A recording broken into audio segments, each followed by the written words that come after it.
Hello guys, magandang gabi po sa inyong lahat. Pag-usapan natin ngayon, what if nga talaga, kung si Sara talaga ang maging presidente sa 2028? Ano na ang mangyayari sa bansang Pilipinas? Ano ang kahihinatnan ng bansa ng Pilipinas kay pag si Sara Duterte ang naging presidente? Kasi ang mga DDS ay talaga namang kiniklaim na nila. Sinasabi na nila na talagang si Sara ang magiging presidente sa 2028. Talon-talo na raw ni Sara Duterte kahit sino man ang makalaban nito. So, panoorin natin.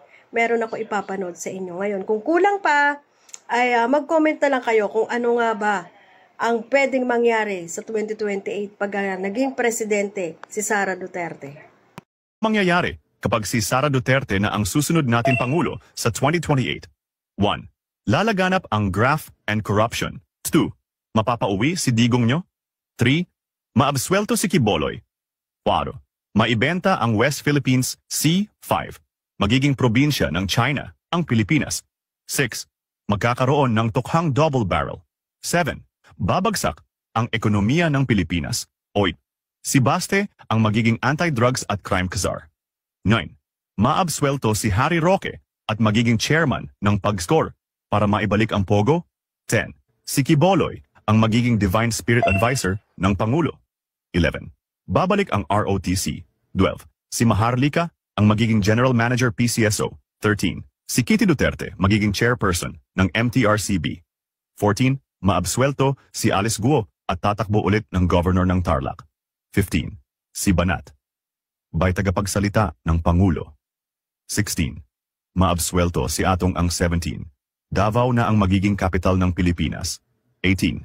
Magiging legal na ulit ang online e-sabong. 19. Magaganap na ang The Big One. 20.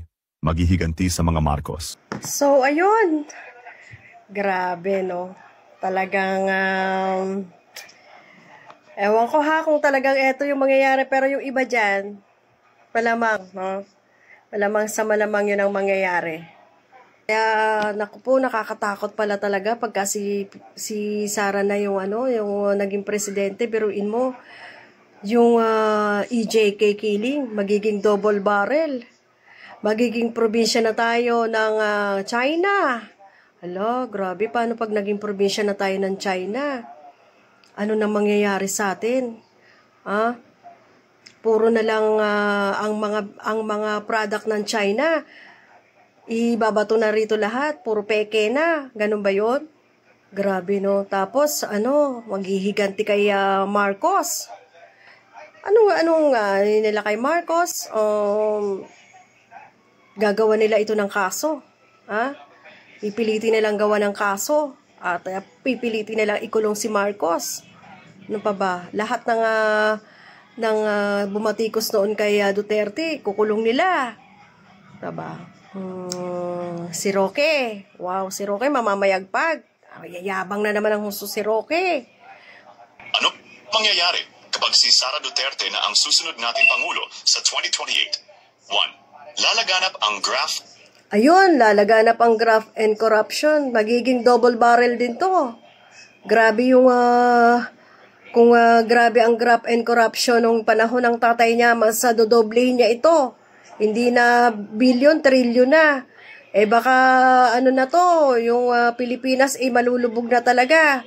Kaya nga dito na raw dadating yung The Big One. Ayan, nakakatakot guys, kaya kayo mga DDS, nako, matakot kayo kasi pagka si Sara na ang naging presidente, baka dyan na yung The Big One. Syempre, laganap ang kasamaan, magagalit na ang ating Panginoon, at yun na, paparusahan niya na ang bansa natin. Ako, nakakatakot talaga. Diyos ko, wag naman po sana talagang si Sara ang maging presidente. OMG! Talaga naman, And corruption. 2. Mapapauwi si Digong. Ay, mapapauwi si Digong. Ayun na. So, 3 years pa. So, 3 years pa from now. Ayun ay, kung buhay pa si Digong, no? Uuwi talaga yun. Talagang mapapauwi si Digong, no? At, siyempre wala na yun. Hindi na yun malakas. Hindi na makakalakad yun. Nasa bahay na lang. So, si Sara na ang namamayagpag. Ano pa ba? 3. Maabswelto si Kibuloy. Ay, si Kibuloy maabswelto, bongga. Tuloy na naman ang ligaya ni Kibuloy sa mga Palmolive girls. Makakatikim na naman ang pokelya si Kibuloy. So, 3 years from now. Ay, medyo bongga pa si Kibuloy. Pwede pa. Ano pa yan?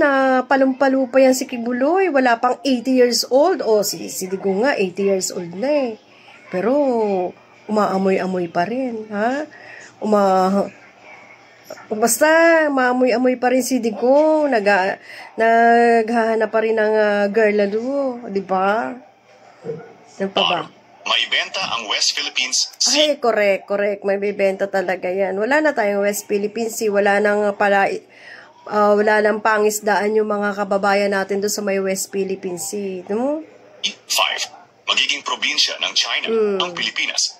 6. Magkakaroon ng tukhang double barrel. Ayun, yung tokhang double barrel, yung papatayin yung mga adik, no? Intense na yung paggawa nila ng ganito. Talagang baka ang kota nila sa isang araw ilan na sa isang araw, baka mga 500 na o kaya 1,000 na sa isang araw all over the Philippines. Grabe to. 7. Babagsak ang ekonomiya ng Pilipinas. Ay, sigurado babagsak. Paano na yan? Si Sara Lustay, matatakot na yung mga negosyante dito sa atin pumunta. Ganyan ang gagawin niya Kumbaga, syempre, kaming mga vlogger, ay magbablog kami, talagang ang corruption, ipapahayag namin yan, pero nakakatakot. Kaming mga vlogger, ay matatakot na rin siguro mag-vlog, no? Ano kaya mangyayari? Papanig na lang kami? Ay, Diyos ko, baka papanig na kami kay Sara. Hindi. Diyos ko po, wag naman po. Oy, si Baste ang magiging anti-drugs at crime czar. Wow, anti-drug at crime czar. Bongga. Siyempre, siya yung gumagamit. Talagang siya yung magpuprotekta din. Crime czar. Ano kayang klase yun, no? 9. Maabswelto si Harry Roque at magiging chairman ng PAG-SCORE para magiging chairman ng PAGCOR at POGO. Bonggang-bongga si Harry Roque. Talagang,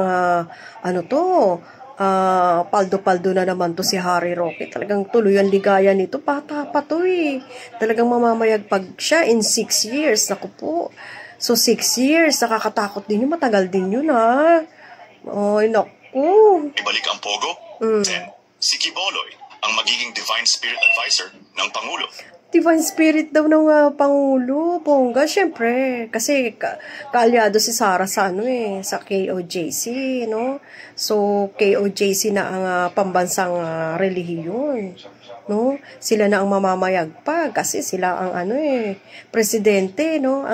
Ang kulto ng KOJC na ang bidang-bidang relihiyon, no? Sa bagay ang INC din kasi syempre kaalyado yan ng presidenteng Sara Duterte. So, magiging bidang-bida sila, di ba? Nga pala, KOJC, talagang boboto rin yan kay Sara Duterte. Talagang baka maging pangulo na to si Sara Duterte talaga sa 2028. OMG. 11. Babalik ang ROTC. 12. Babalik ang ROTC. Ewan ko lang, ha? Si Maharlika ang magiging General Manager PCSO. Wow, PCSO, maraming pera dyan. Di ba? Kasi nga, si Maharlika ay mahilig talaga sa pera. So, mukhang pera talaga. Kaya, bagay na bagay sa kanya ang PCSO. Di ba? 13. Si Kitty Duterte, magiging chairperson ng MTRCP. Wow, bagay na bagay din. Kasi, di ba, talagang magaling siyang magtaray-taray. Talagang kayang-kaya niya yan. Diyos ko.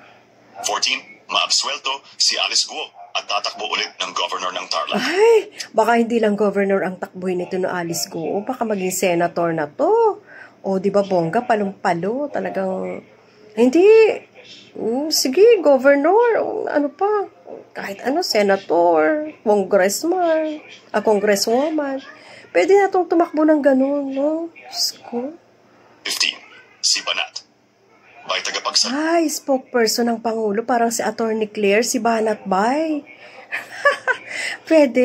O, di ba? Magaling naman 'to magsalita. Tsaka magaling mag-imbento ng mga salita to. O, magaling ipagtatanggol niya talaga si BP Sara. No? O, bonggang-bongga. Talagang nakaplano na, no? Ang galing nitong gumawa na to. Nakaplano talaga yung mga pwesto ng mga ano na to, mga kaalyado ng mga DDS. Dita ng Pangulo. 16. Maabsweldo si Atong Ang 17. Bongga, si Atong Davao. Ang maabswelto. Tuloy ang ligaya ni Atong Ang. Bata pa to si Atong Ang. Magkakamal-kamal pa to ng limpak-limpak na salapi in 6 years. Okay? Naku po, Diyos ko, ang dami-daming mga tiwaling talagang mamamayagpag pagka naging presidente si Sara. Una ang magiging capital ng Pilipinas. Ay, Davao na daw ang magiging capital ng Pilipinas. Hala, okay lang. Wala naman. Kung maging capital ang Davao, hayaan mo na. Sila na ang capital. Wala akong pakialam. 18. Magiging legal na ulit ang online e-sabong. Diba? Magiging marami ng sabungero at marami ng mauulit-uli yung missing sabungero. No, mamamayagpag uli yung mga ano. Pero, syempre, nadala na sila dahil nga ngayon ay iniimbisigahan na at talagang nagkandamatay sila. Siguro, madadala na yan sila. Alright? Magiging legal na. Marami na namang magiging addictus dito ng sabong. I-online sabong. 19. Magaganap na ang The Big One. Yun. Yun na, kasi puro nga katiwalian, puro kasamaan ang mangyayari sa pamumuno ni Sara, kaya magaganap na nga ang The Big One. Okay? 20. Maghihiganti sa mga Marcos. Hihiganti na sa mga Marcos. Okay? So, yun lang po. At kung meron pang kulang, pwede nyo pong i-comment dyan kung ano pang kulang pag naging presidente, ano ba ang mangyayari pag naging presidente si VP Sara. Ito po ay, totoo ito ha. Pagka naging presidente kasi talagang ginagawa ang lahat. Ginagawa ni Sara ang lahat. Nangangampanya siya sa ibang bansa. Kung saan-saan siyang mga religious group lumalapit. Malamang manalo nga ito si Sara Duterte. Kung hindi siya mai-impeach. Okay? So, impeachment lang yan. At saka, makulong siya ng plunder. Alright? Sabagay, kahit naman nakukulong nakakatakbo pa rin Ewan ko ba? Ewan ko ba dito sa Pilipinas? So, eto pong vlog na to ay talagang para sa inyo.